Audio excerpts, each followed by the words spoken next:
we got the rematch nobody wanted, and the rematch O'Malley definitely did not deserve. I feel like he needed to win a minimum of one more fighting down before we could consider him going for a rematch. But anyhow, we got UFC 316 coming up with 2 championship bouts and some pretty interesting matchups. This card isn't the most stacked card ever, but going off of my expectations for UFC this year, which aren't the best, all things considered, this should be a pretty good card overall. But alright guys, we will break down every fight in the card starting from the prelims and working our way up to the main card, so stay tuned in. And like always, without further ado, let's start with the first fight between Markel Medeiros and Mark Chionsky. Going off stats alone, on paper Chionsky is mainly a grappler with 5 submission wins and is currently undefeated. He'll be looking to make his UFC debut against Markel Medeiros, who's currently on an 8-fight win streak and is coming off a win over Austin Hubbard, who is primarily a grappler. I don't know much about Chionsky, but I feel like this fight is going to be similar to Medeiros' last fight, where Medeiros will stuff all the takedowns and just get enough to scrape by and get another win. Like I said, Medeiros has great takedown defense. He also has good striking as well, and he is pretty good in the clinch.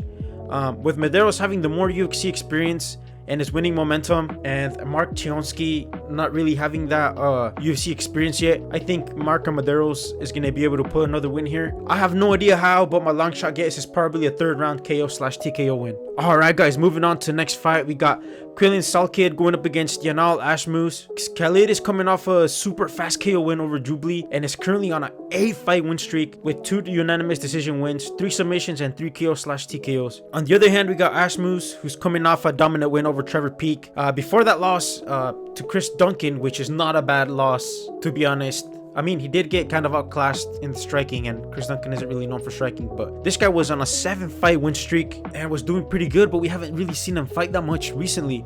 This matchup should be very fun. This matchup should be very fun to watch, but I feel like the odds are a bit inflated. It's kind of a trap, I guess.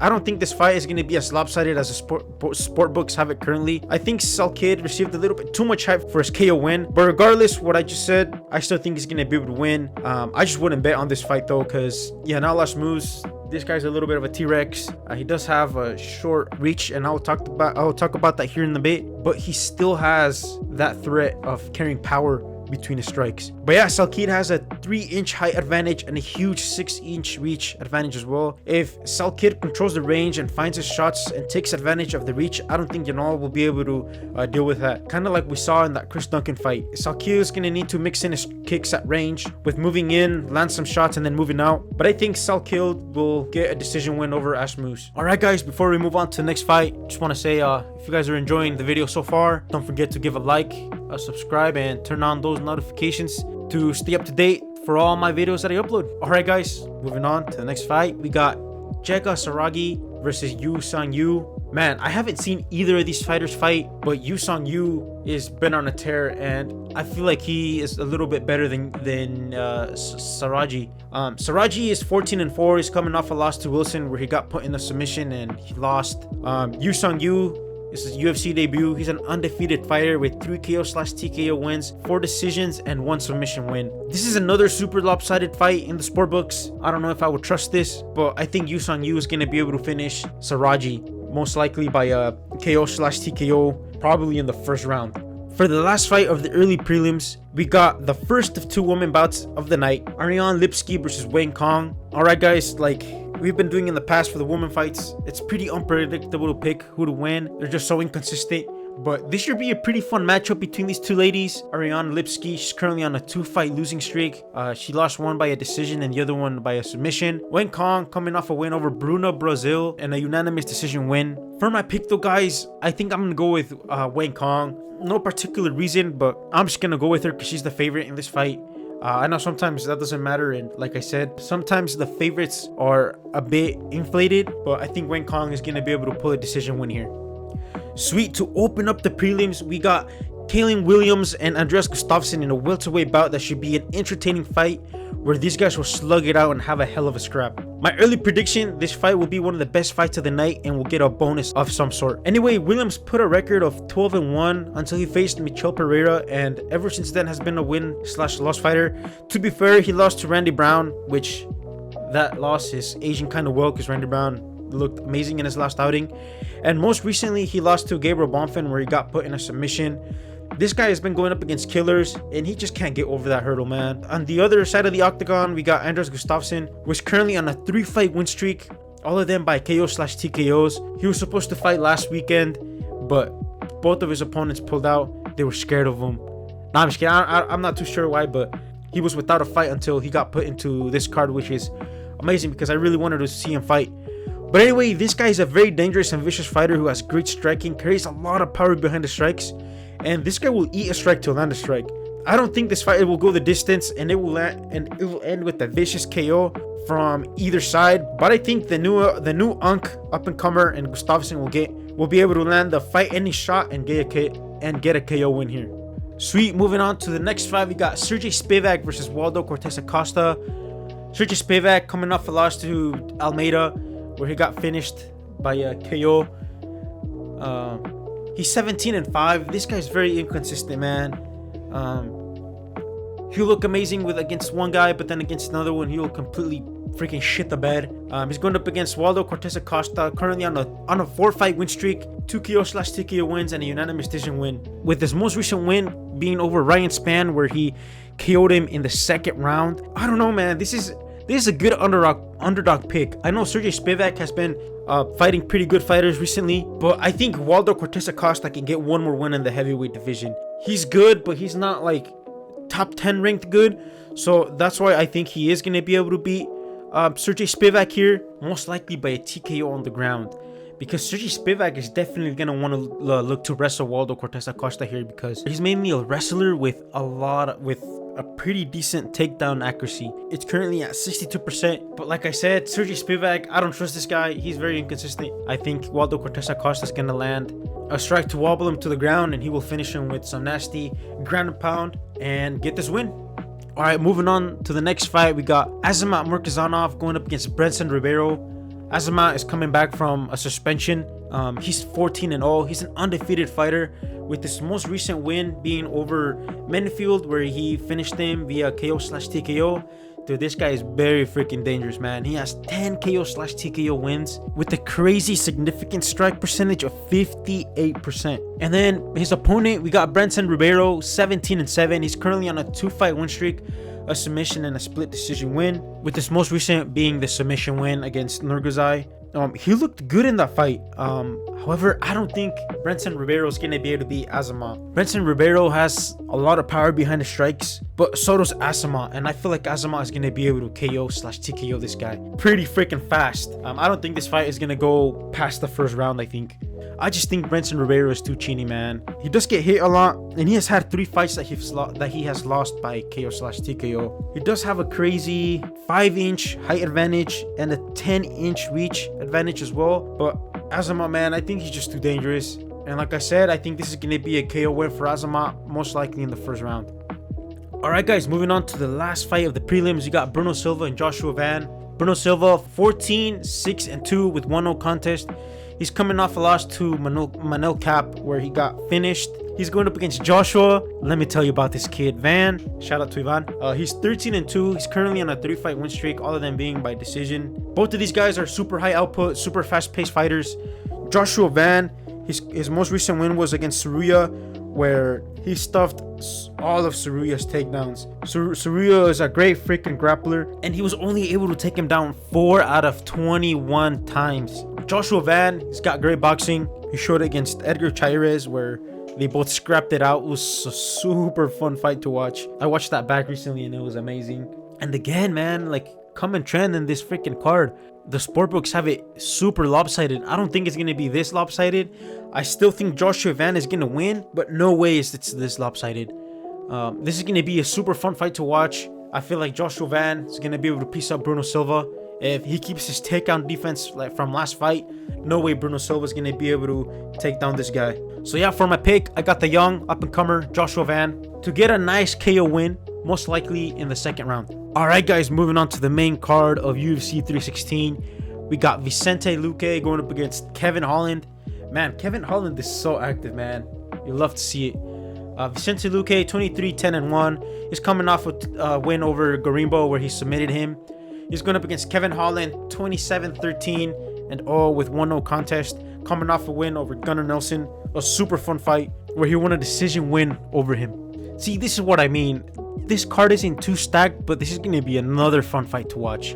We got Vicente Luque, who has some nice wins over Mike Perry, Randy Brown, Tyrone Woodley, Michael Chiesa, Rafael Dos Anjos, and the losses that he does have in his recent fights: Joaquin Buckley, Jeff Neal, Bilal Muhammad, Stephen Thompson.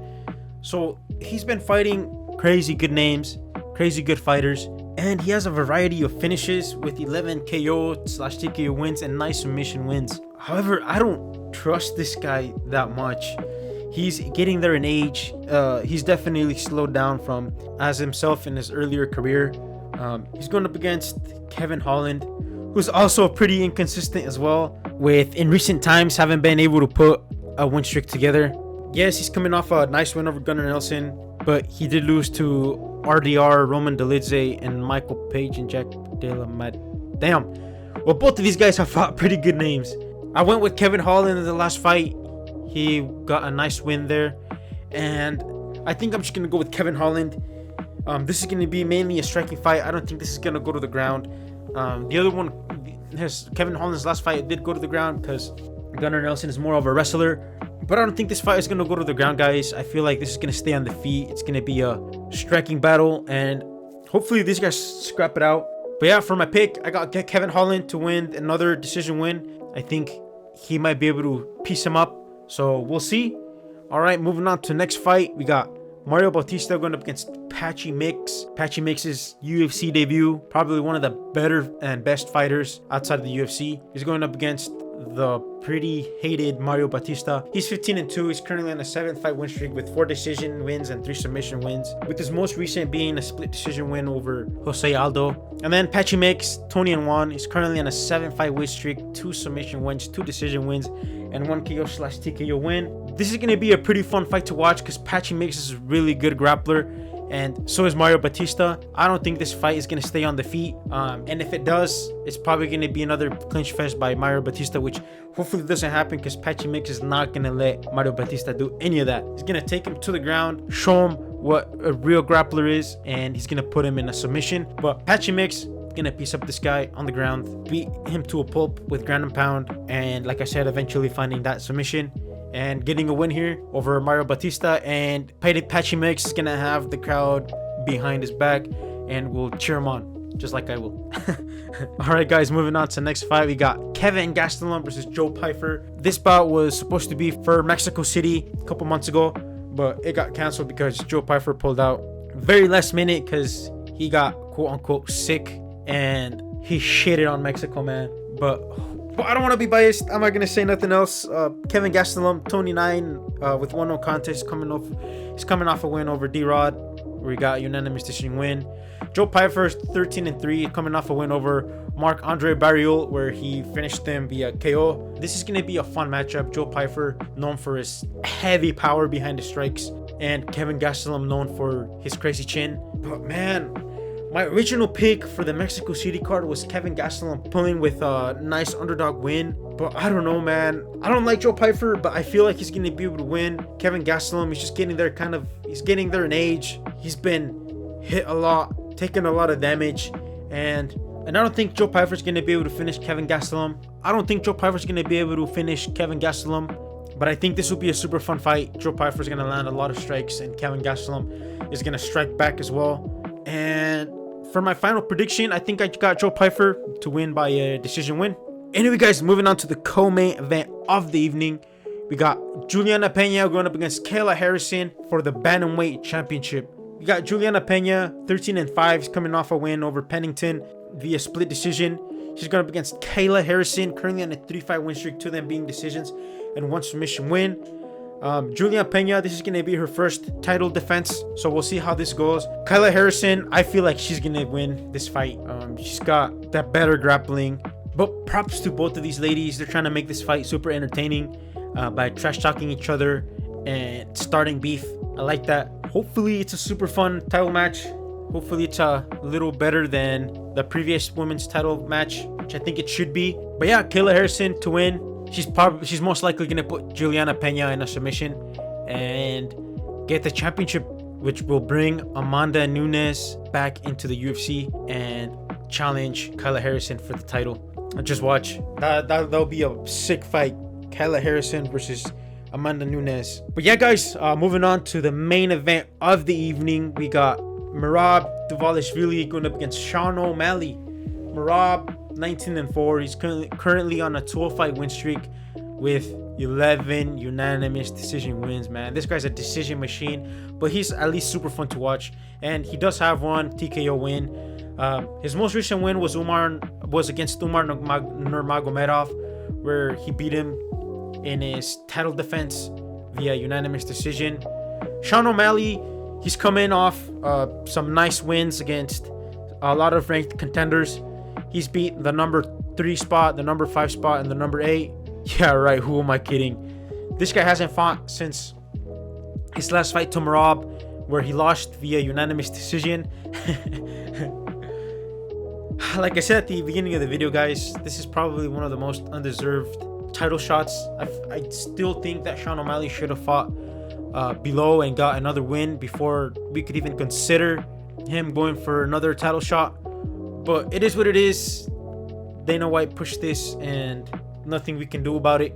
I feel like this fight is going to go similar to the last fight, where it'll be pretty close, where Sean O'Malley and Merab Dvalishvili both have 2 rounds. Probably Merab wins the first 2, then Sean O'Malley wins the 3rd and the 4th, and then Merab wins the 5th and gets him another title defense. I don't think Sean O'Malley is going to be able to beat Merab. Merab is just too much of a freaking machine. This guy is non-stop wrestling, non-stop takedowns, non-stop whatever. That's the only thing that saves him from being a boring fighter with no finishes whatsoever. But for some reason, guys, I feel like Merab is going to be able to finish Sean O'Malley. He's going to be able to out freaking stamina him, if that's how you even say it. But I still think Sean O'Malley is going to land some clean strikes. He's going to put up a good fight, to be honest, and hopefully this fight is much better than the last one and we get a lot more action. But yeah, so for my pick, guys, I got Merab Dvalishvili KO/TKO win in the 4th round. Just watch. But alright, guys, this concludes our picks for UFC 316. Thank you guys so much for watching. Thanks for tuning in. We'll see you guys in the next video. Hopefully you guys have a good rest of your week and a good weekend. And we'll see you guys in the post-fight breakdown. And I might have that video a little bit late. And if I do, it's because my friend's getting married over the weekend. And we're going to be there to accompany him. But anyway, guys, adios!